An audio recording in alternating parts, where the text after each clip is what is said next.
Na huku athari za mabadiliko ya hali ya anga zikiendelea kushuhudiwa kila uchao ulimwenguni, mikakati inaendelea kuwekwa ili kukabiliana na athari za mabadiliko hayo.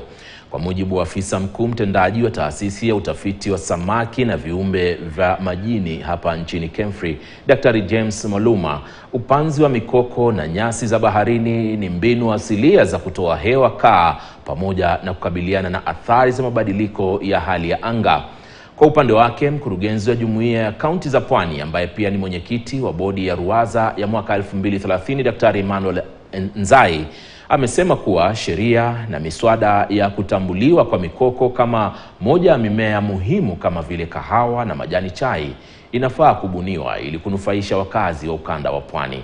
Tayari baadhi ya wakazi katika maeneo ya Kwale na kaunti ya Lamu wamenufaika na mradi huo wa kutoa hewa kaa. Nataka tuenee, imeenea tukisaidiwa na wafadhili wetu UNEP, GoBlue, na hiyo example sasa ndio inatumika kutafuta kufanya kazi na communities mbili kutoka Lamu ambapo wataweza kupata njia ya benefit from blue carbon. Njia ambazo Kemfri imeweka, kuna mangrove portal ambayo imewekwa. Katika hii online mapping inaweza ikaonesha sehemu ambazo ziko na potential ya kutoa hewa kaa. Tunahitaji mazingira ambayo itaweza ondoa hii hewa kaa katika mazingira yetu.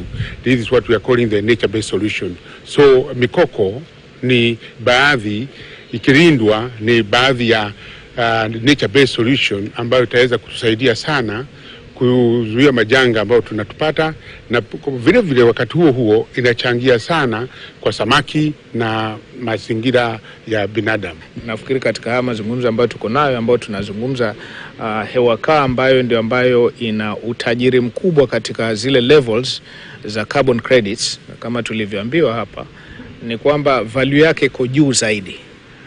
Kwa hivyo hii tukiangalia ndio kama ni rasilimali yetu, ndio gold yetu ambayo iko katika hewa kaa, ambayo ni muhimu kwamba tuweke hiyo hoja na policies kwamba tunaweza kuziprotect.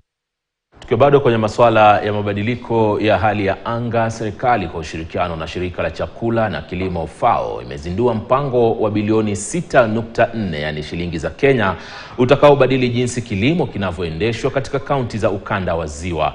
Mradi huo wa miaka 6 utalenga kaunti 14 za ukanda huo kwa kuzingatia kilimo cha mimea yenye uwezo wa kustahamili mabadiliko ya tabia nchi, huku wakulima wakiwezeshwa kifedha kuendesha kilimo chao.